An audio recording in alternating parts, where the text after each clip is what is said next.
Sentido, que bien ha sentado ese cafetito, ¿eh? Ese tentempié a media mañana que nos ha hecho recuperar fuerzas para disfrutar y seguir disfrutando de este primer Congreso por Talento Joven. Bueno, yo creo que es evidente para todos. Hoy más que nunca es importantísima la formación, no solo para optar a un puesto en el mercado laboral, sino también, como decía Mireia esta mañana, para destacar de alguna manera sobre los mismos perfiles que optan a ese puesto. Los expertos que tenemos hoy, que nos acompañan en esta mesa, están convencidos de que la formación es esencial para abrir nuevas puertas y proponen programas a nivel internacional como las becas Erasmus para conseguir esa distinción en los diferentes procesos de selección. Tenemos aquí con nosotros, en esta mesa redonda, a David Lafuente, subdirector general del INJUVE y director de la Agencia Española para los Programas Erasmus, más Juventud, Erasmus Plus, Juventud y Deporte, y CIES, que creo que está online. No sé si queréis que probemos a ver si David está por ahí y le podemos ver. También tenemos en esta mesa a Maite Ortiz, directora de la Fundación SM, Alfonso Gentil, director del SEPIE, Servicio Español para la Internacionalización de la Educación, y en este caso va a conducir... ¡Hola, David! A ver, espera que vamos a ver si te escuchamos.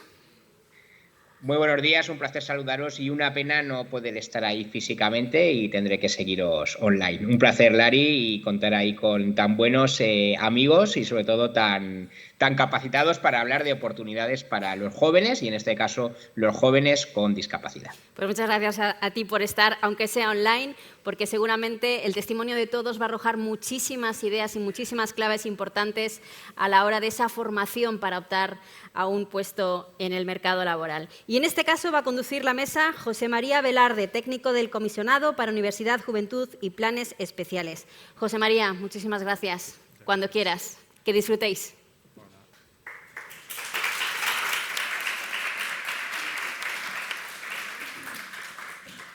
Hola, buenas tardes a todos y a todas.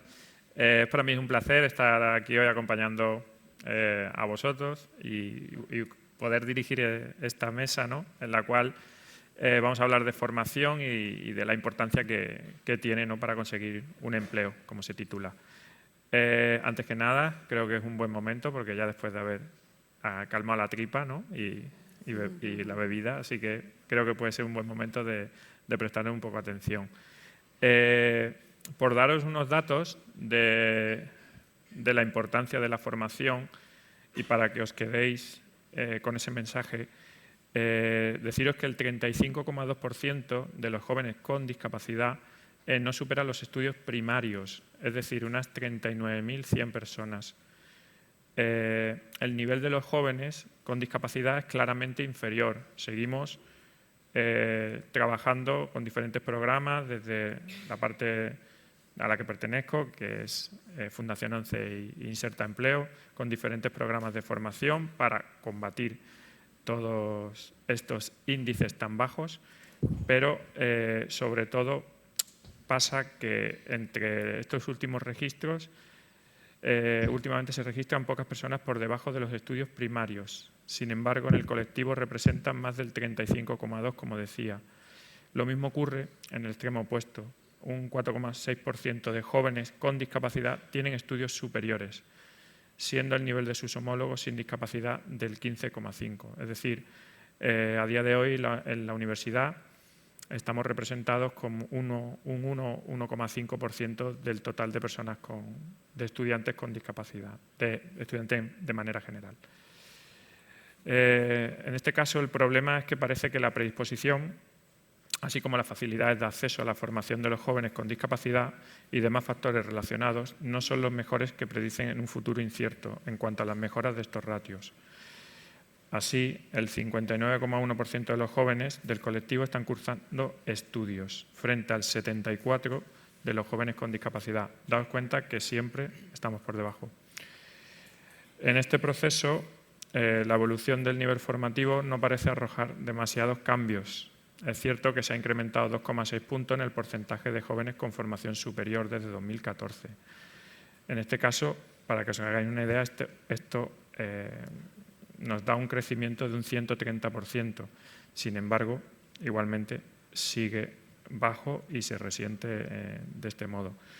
Así que después de daros estos datos estadísticos que todavía nos indican que quedan barreras por derribar y diferentes acciones a llevar a cabo, voy a presentar a mis compañeros de mesa y con más os dejaré con ellos y luego iré haciendo algunas preguntas. Os presento a David Lafuente, que nos acompaña de manera online. Él pertenece al Cuerpo Superior de Administradores del Estado y actualmente es subdirector general del Instituto de la Juventud, el INJUVE, y es director de la Agencia Española de los Programas Erasmus+, Juventud y Deporte y Cuerpo Europeo de Solidaridad.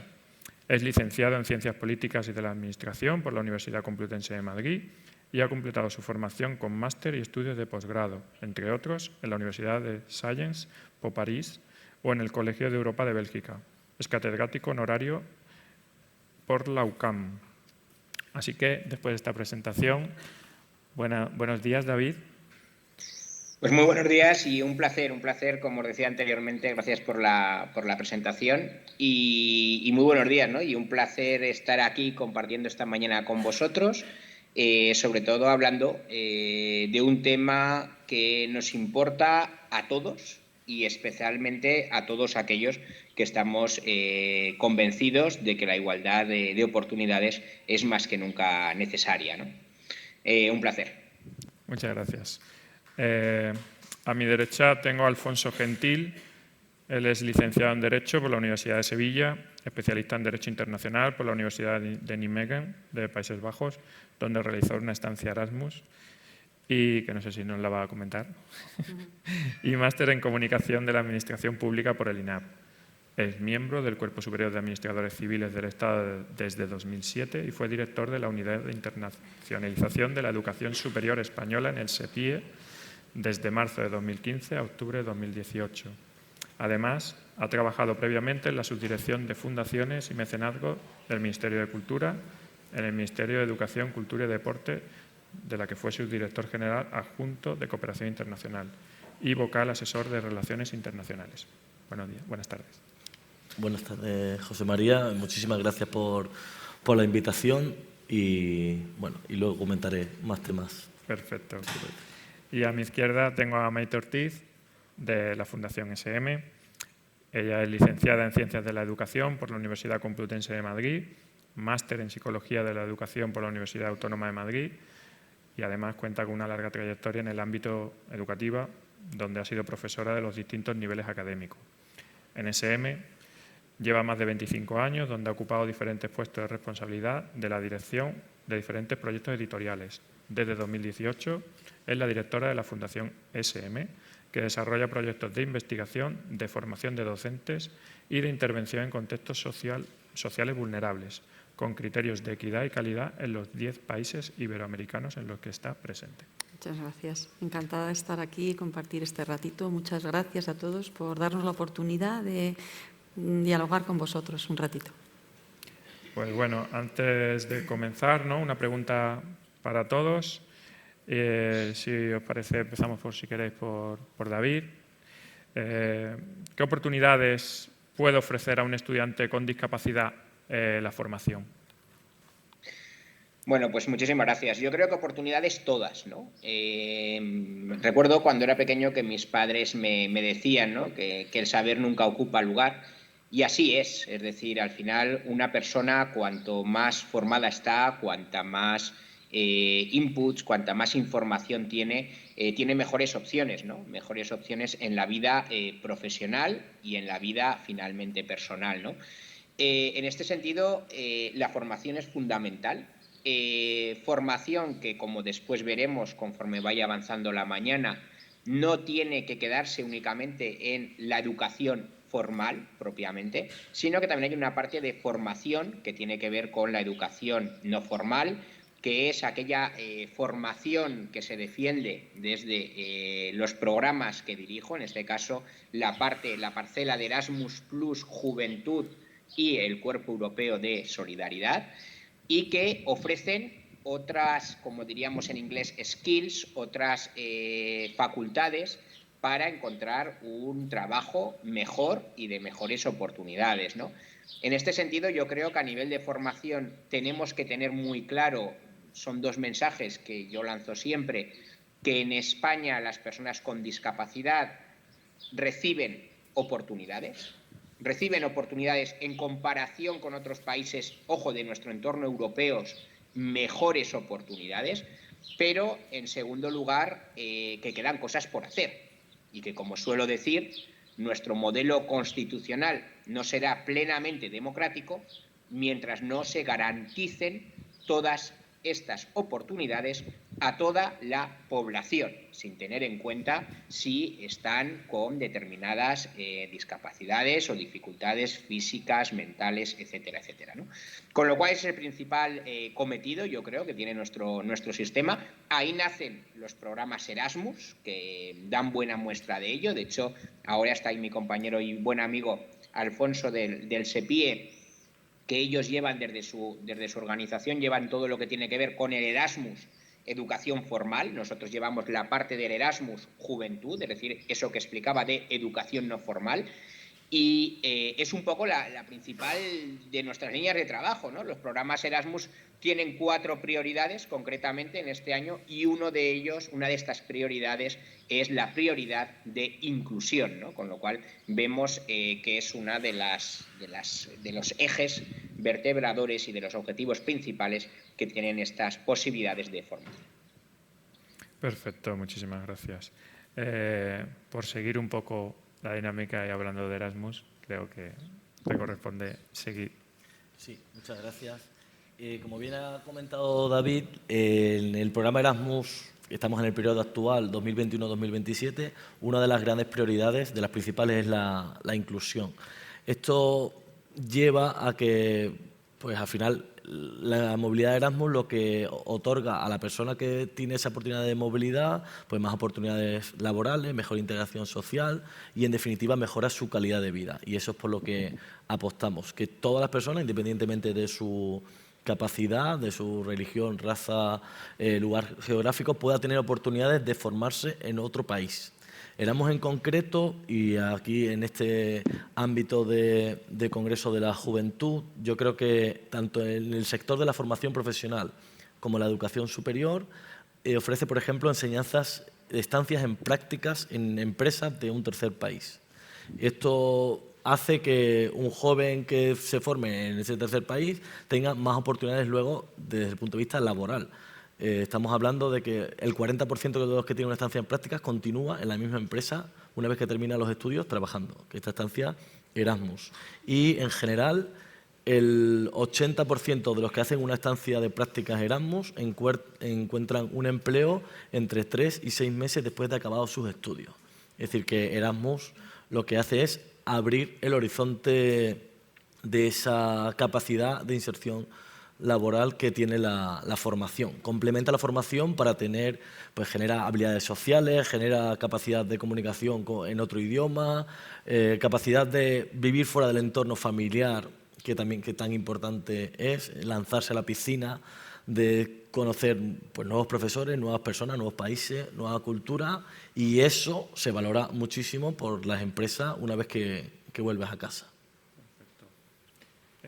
Antes de pasar a Maite que me comente, quería hacer un inciso en lo que comenta Alfonso, y es que desde Fundación 11 podéis también vivir esa experiencia de estudiar idiomas en el extranjero con un programa formativo que es entre 1 y 3 meses, que para perder el miedo viene genial, y para vivir esa primera experiencia, sobre todo. Este mensaje es contradictorio, pero para los padres se pueden quedar más tranquilos, porque sería solo un mes, así que no pasa nada. El resto puede pedir 3 meses, que es lo ideal. Y nos contatan eso, que luego tienen mayores facilidades a la hora de encontrar empleo. No podéis solicitarla a día de hoy, pero sí que estar pendiente porque hoy precisamente se ha agotado el presupuesto que había para este programa, así que genial, porque se han ido mucha gente y esperemos el año que viene sacarlo. y de verdad que en ese aspecto os animo. Y Maite, así que coméntanos. Bueno, se han comentado muchas de las oportunidades que ofrece la formación. Yo quizás me voy a fijar en otra muy, muy importante que has mencionado, Alfonso, ahí en algún momento, cuando hablas de que, a ver, la formación ofrece mejor calidad de vida. Es decir, que lo vamos a ver, ¿no?, a lo largo de la mañana. La formación es la llave de entrada al puesto de trabajo y al mundo laboral.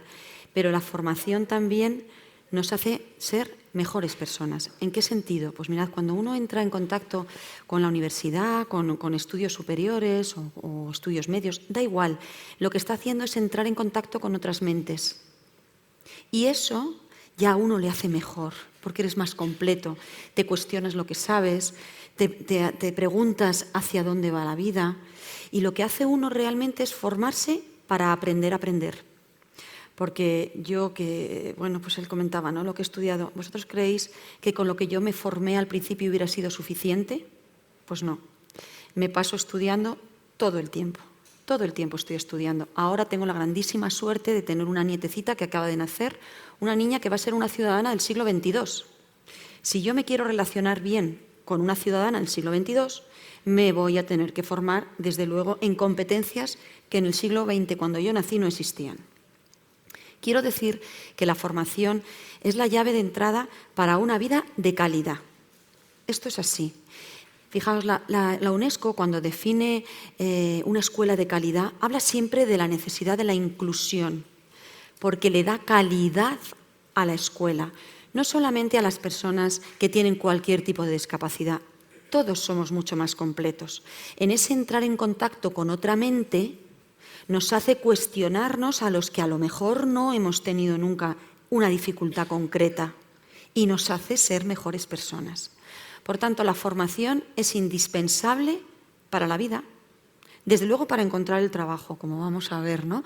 Pero es indispensable pensar en que tenemos que estar muy bien formados, que tenemos que ser gente muy competente, dispuesta a aprender a lo largo y ancho de la vida. Y si eso es en contacto con personas muy diversas en distintos países, con gente que tiene una mentalidad muy diferente a la nuestra, si nosotros somos de una orientación de ciencias, con uno que sea de humanidades, muchísimo más rico será nuestro perfil y seremos gente más interesante, que tenemos algo que ofrecer al mundo.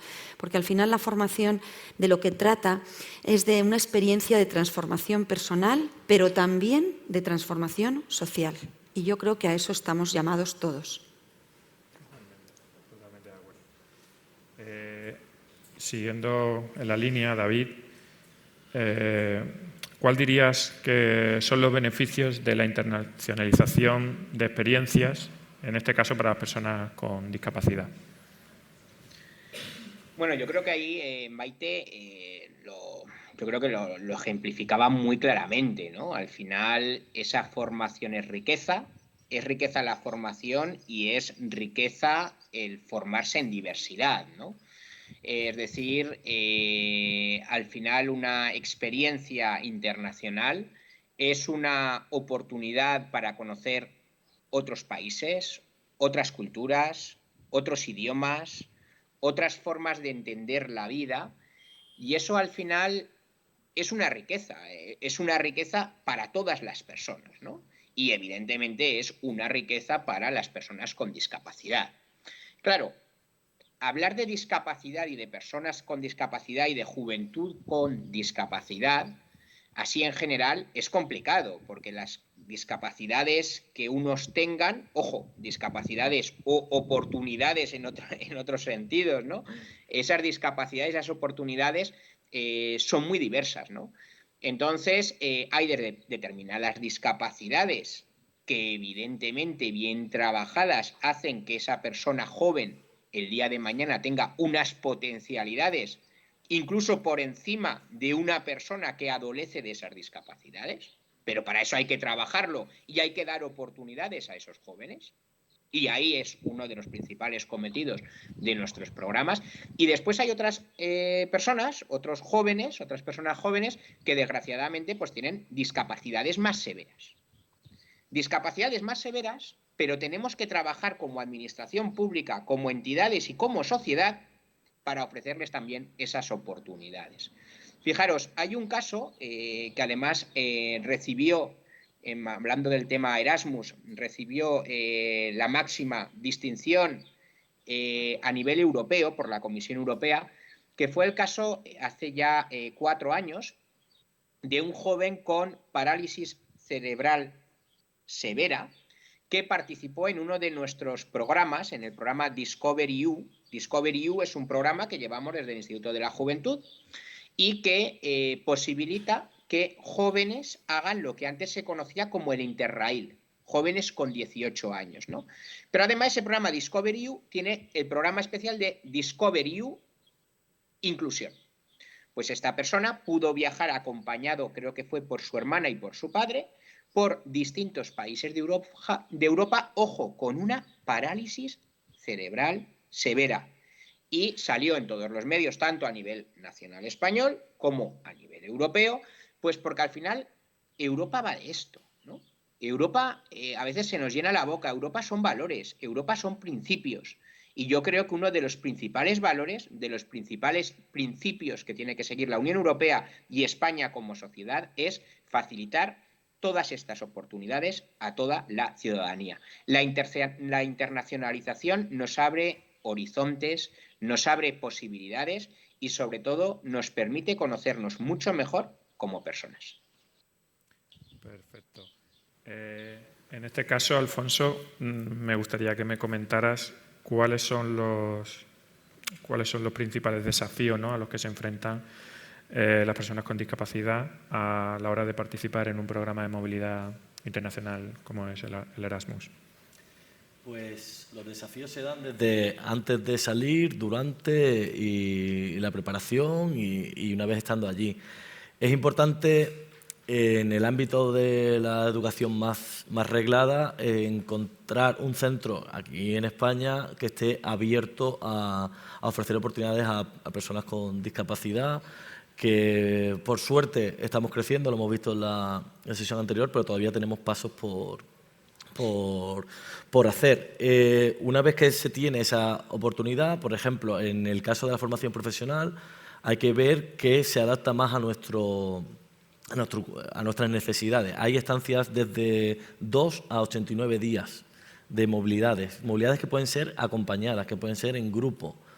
Y tenemos ejemplos de buenas prácticas. La semana pasada hicimos unas jornadas en Bilbao sobre formación profesional del equipo nacional de formación profesional y se pusieron en valor distintas estancias de centros, de algunas necesidades especiales, algunos de educación más reglada, con estancias en distintos países de toda la Unión Europea, donde los jóvenes con discapacidad nos contaban sus propias experiencias. Yo recomiendo a todos seguirlas porque están colgadas estas jornadas en nuestro canal de YouTube, el canal de YouTube del SEPIE, jornada National Vet Team Bilbao. Y ahí la verdad que pues, se te ponía la piel de gallina con todos los detalles de cómo personas que habían tenido esas dificultades, esas dudas antes de salir, de me voy a ir fuera de casa, si en mi casa no tengo ese apoyo familiar como quisiera, que esa es otra de las dificultades que preguntaba, ¿cómo me voy a ir? Bueno, pues se ofrece ayuda económica, hay una ayuda adicional en casos de inclusión, hay unas ayudas específicas, tenemos hasta 300.000 euros más para repartir en caso de inclusión, y las ayudas en el caso de formación profesional pues van desde los 600, 700 euros al mes para estancias más cortas y luego hay otros 100 euros más que se dan de manera adicional y luego también se subvenciona la persona de apoyo. Es decir, que en este sector hay unas partidas bastante importantes y en el caso de la educación superior las cuantías son menores, pero hay apoyos específicos a la inclusión y las estancias pueden ser tanto de corta duración, de 5 días a 2 meses, como posteriormente de larga duración que pueden tener lugar por hasta 1 año. ¿Qué dificultades encuentra en este caso un alumno universitario de educación superior a la hora de marcharse? Pues buscar probablemente un sitio de destino que se adecue a sus circunstancias personales. Una vez se encuentra, las agencias nacionales estamos muy involucradas en la inclusión, con lo cual nos ponemos en contacto con el centro en España y con el centro de acogida para asegurarnos de que esto sea así. Desde el SEPIE tenemos agentes específicos de inclusión, hemos lanzado una estrategia de inclusión y lo que hacemos es apoyar a todas las personas que se quieren ir y hacer disminuir estas dudas y dificultades que está claro que todos encontramos. Pero en general, y ahondando un poco en las reflexiones anteriores, la formación que ofrece, las posibilidades que ofrece la internacionalización con el programa Erasmus Plus, lo que hace es mejorar la calidad de vida, sin duda. Tenemos ejemplos de buenas prácticas, bueno, en todas nuestras jornadas anuales que celebramos en diciembre en el Teatro Real. También hemos traído personas con, pues, alguna con esclerosis múltiple, con todo tipo de experiencias de discapacidad, tanto física como psíquica, y hay que...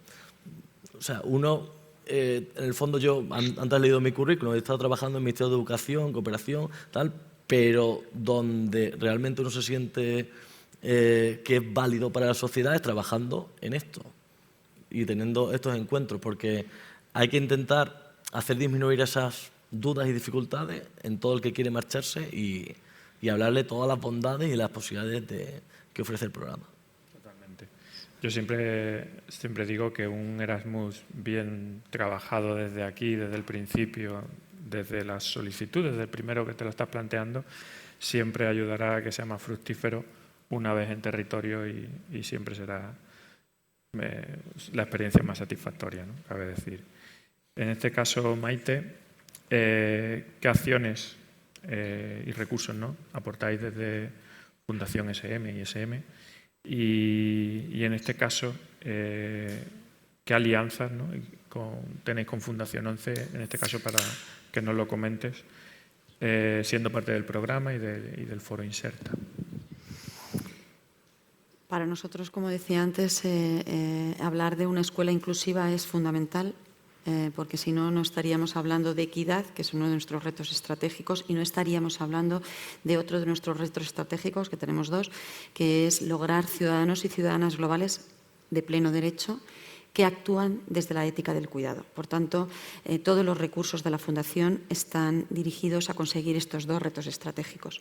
Tenemos diferentes programas que intentan conseguir estos retos, a veces con dificultades, porque no es fácil que todo el mundo entienda qué es la inclusión, y la inclusión es total. Quiero decir que no hay un tratamiento diferente, sino se acomodan los recursos a la medida de las necesidades.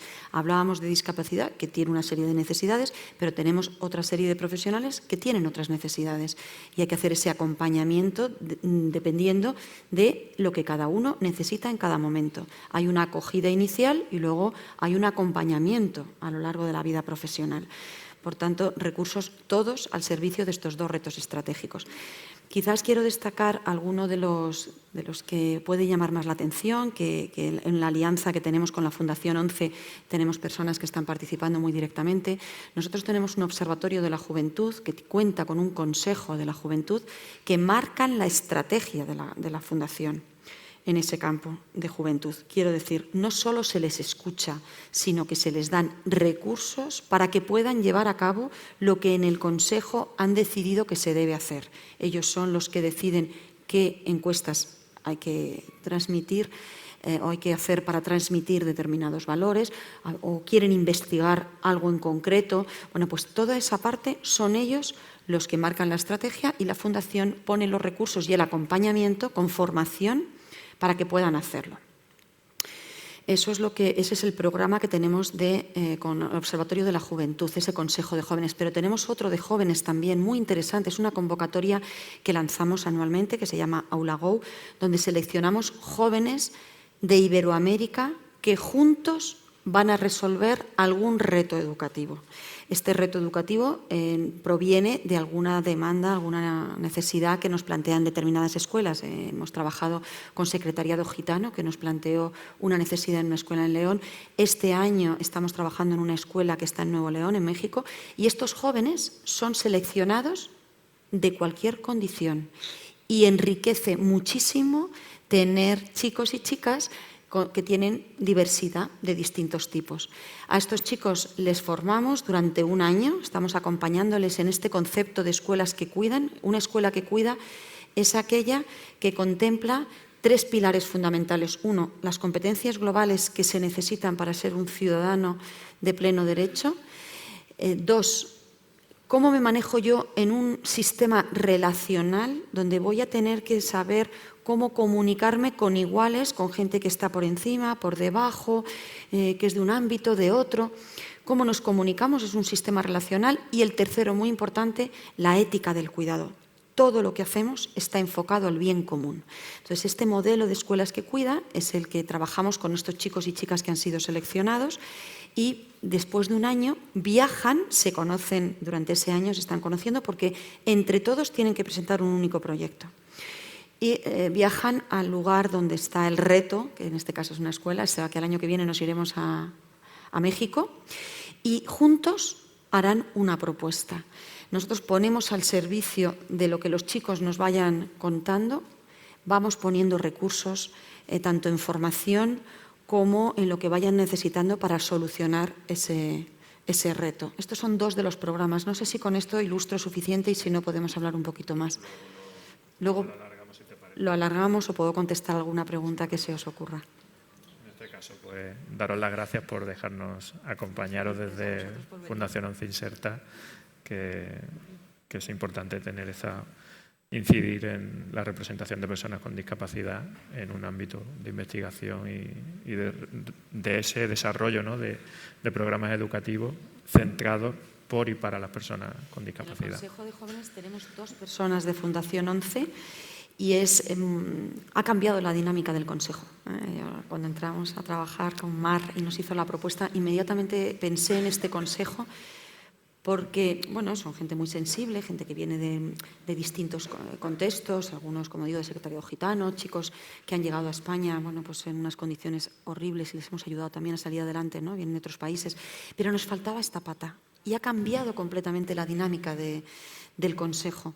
Y quiero poner en valor la gran autonomía que demuestran cuando superan un reto como es este. Es decir, que de alguna manera se están incorporando a un consejo que antes veíamos, ¿no? Los padres tenemos miedo, siempre tenemos miedo los padres, tengan o no tengan diversidad nuestros hijos. Siempre tenemos miedo y siempre nos parece que a ver si van a ser capaces, pobrecito mío, qué va a pasar aquí, a ver si va a quedar mal, a ver si le van a mirar mal, pero no por tener una discapacidad. Da igual, todos tenemos miedo. Lo interesante es qué hacen esos chicos y chicas para superar ese reto. Y eso es lo bonito y lo que podemos contar cada vez que nos reunimos, que es una vez al mes. Perfecto. Pues muchas gracias también. David, en este caso, ¿cómo promovéis o cómo promueven, ¿no?, la participación de personas con discapacidad en los programas de internacionales? Programas es que lo tenía mal escrito. De internacionalización. Eso es. Pues a ver, bueno, en primer lugar que me está pareciendo muy interesante, ¿no?, este diálogo que estamos estableciendo. Fijaros, uno de los principales cometidos, ¿no?, de esta parte del Erasmus, concretamente de esta rama que llevamos desde el Instituto de la Juventud, esta rama de Erasmus Plus Juventud y del Cuerpo Europeo de Solidaridad, es precisamente generar oportunidades de movilidad internacional para todos los jóvenes y, evidentemente, pues centrado para todo tipo de jóvenes, ¿no? Y concretamente para jóvenes con mayores dificultades. Fijaros, en los datos que trasladamos a la Comisión Europea, el 30% de los jóvenes que participan en el Cuerpo Europeo de Solidaridad, que es uno de los 2 programas que llevamos, son jóvenes, ojo, con menos oportunidades. Con menos oportunidades estamos hablando de jóvenes con dificultades económicas, jóvenes en riesgo de exclusión social y personas jóvenes, obviamente, con discapacidad. En el programa Erasmus Plus Juventud, este porcentaje es del 20%. Y si hablamos de jóvenes, personas jóvenes concretamente con discapacidad, estamos hablando de que en nuestros programas participan en torno, dependiendo de los años, ¿no?, pero es un porcentaje que siempre está por encima del 5%, ¿no?, por el 5%. Evidentemente, como decía Maite, ¿no?, un viaje internacional genera miedos para todo tipo de jóvenes y en muchas ocasiones, pues para jóvenes que tienen algún tipo de discapacidad, pues en ocasiones mucho más, ¿no? Porque ya no solamente son los miedos que tienen ellos, sino los miedos que tienen las familias que están ahí detrás, ¿no? Entonces yo creo que esta es una de las principales cuestiones, ¿no? Hay que perder miedos y hay que romper barreras. ¿Cómo estamos desde el Instituto de la Juventud, desde el INJUVE, intentando llegar a todos y a todas? Bueno, nosotros nos pusimos a trabajar hablando con distintos grupos de interés en una estrategia de inclusión y diversidad para los programas Erasmus.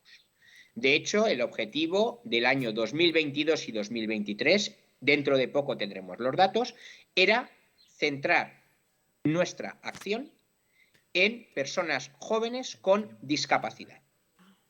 En los años 24 y 25, la idea es centrarlo, que además Maite también decía anteriormente, en cómo potenciar la participación de población gitana. Y ya finalmente, en los últimos 2 años, en el año 26 y 27, esta estrategia de inclusión va a centrarse en cómo potenciar la participación de jóvenes migrantes, ¿no? Como decimos, 3 líneas de acción en una estrategia de inclusión. La primera línea de acción centrada en personas jóvenes con discapacidad, la segunda, población gitana, y la tercera, población migrante. Esta estrategia de inclusión creemos que ha sido muy bien recibida por la Comisión Europea. Yo creo que vamos a tener muy buenos datos y creo que en breves pues, podremos ofrecerlos, ¿no? Pero básicamente hay un elemento que tanto Alfonso como Maite se hacían hincapié, ¿no? Y es en todo lo que tiene que ver con el acompañamiento, ¿no? Acompañar a estas personas jóvenes, ojo, con todo el fárrago, y tenemos que decirlo, burocrático muchas veces, ¿no? Como decía Alfonso, desde el principio, hay que acompañarles. Muchas veces hay muchos jóvenes que pierden oportunidades por toda la tramitación burocrática que hay detrás. Una tramitación burocrática que, ojo, es muy garantista, pero por otro lado también nos puede ofrecer este tipo de dificultades de acceso para una parte de esta población joven. Perfecto. Alfonso, en este aspecto, ¿no? También, ¿qué medidas y apoyos específicos, ¿no? tenéis para garantizar esta participación, que has adelantado antes algún dato, que puedes explayarte en ese aspecto un poco más? Pues nosotros fomentamos mucho, en la medida de nuestras posibilidades, la flexibilidad. Es decir, que toda esa carga burocrática que comenta David, que podamos adaptar en las convocatorias a todas las necesidades de las personas que quieren tener una movilidad. Nuestra convocatoria es a centros, a organizaciones, pero la hay en todos los sectores educativos, desde escolar a adultos, pasando por formación profesional y educación superior, que son las que más he comentado. A mí cuando gente que no está metida en el sector, les digo de qué trabajo, digo, trabajo en la agencia de Erasmus y tal. Ay, qué pena que no me fui de Erasmus en su día. Eso es un error, porque la flexibilidad hace que cualquier persona de cualquier edad y condición se pueda ir. Hay posibilidades a través de bibliotecas públicas, de organizaciones y fundaciones como ONCE, que está muy involucrada, y no solo a través de movilidad directa, sino a través de proyectos de colaboración, de asociaciones de cooperación, de la llamada K2, en la que hay organizaciones de distintos países que hacen proyectos parecidos a los que hacéis vosotros en SM, proyectos que tienen una duración mayor, y luego parte de ese proyecto incluye una movilidad tanto de recibir como de ir a otro país, tanto de profesores como de personal, como de estudiantes. Y en todo eso hay una flexibilidad por nuestra parte. Con el COVID la tuvimos que poner, por supuesto, muy sobre la mesa, hubo que hacer readaptaciones de proyectos, que esa burocracia que decía que el proyecto acababa a 30 de junio del 21, pues mira, pues no ha podido ser, vamos a ampliarlo hasta un año y medio, lo que haga falta, ¿no? Tenemos también, por supuesto, una estrategia de inclusión que he comentado antes, como la que tienen en INJUVE, que está también en nuestra página web, que, para no extenderme, pues es muy parecida a la suya, porque al final compartimos fines, compartimos un marco común y cada uno con sus competencias, pues intentamos ir todos a una para que nadie se quede fuera, por lo menos que nadie que tiene intención de tener una experiencia internacional, independientemente de su capacidad económica, social, personal, la pueda tener. Y bueno, no me extiendo más, pero la flexibilidad. Muchísimas gracias. Y en este aspecto, Maite, también, ¿no? Quería preguntar qué recursos destacarías que están vinculados a la importancia de la formación y que podéis ofrecer desde SM. El mejor recurso que tenemos son las personas, como siempre, ¿no? Porque hablar de economía se nos olvida que no solo es dinero, sino que es tiempo y talento. Eso es lo mejor que podemos ofrecer. Entonces, para nosotros es muy importante, como decía, la acogida inicial, la formación inicial, qué necesitas para poder hacer bien tu trabajo, y después la mentorización. Es decir, en ese aprendizaje a lo largo de la carrera profesional, el tener la posibilidad de decir que alguien me ayude, que me he atascado, porque nos atascamos todos, ¿no? Entonces, bueno, pues tener esa posibilidad de que haya un mentor acompañando, resolviendo problemas que van surgiendo, esos son los mejores recursos que se nos pueden ofrecer, el tiempo y el talento de las personas, ¿no? Eso es lo que muy rápidamente, porque veo que se nos acaba el tiempo, puedo comentar.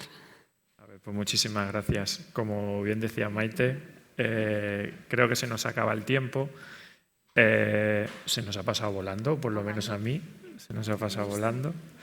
Y yo quisiera invitaros o si tenéis alguna pregunta, a las personas que nos acompañan en la mesa y de manera online a David, porque creo que es fundamental que tenerlos aquí, igual que al resto por ejemplo, de mis compañeros, de los técnicos de Inserta que hay aquí, que deberíais de estar todo el tiempo aprovechándoos de ello y hacerle preguntas, porque nadie mejor que ellos van a ofrecer todo el abanico de posibilidades que hay desde Inserta en este caso y Fundación 11, ¿no?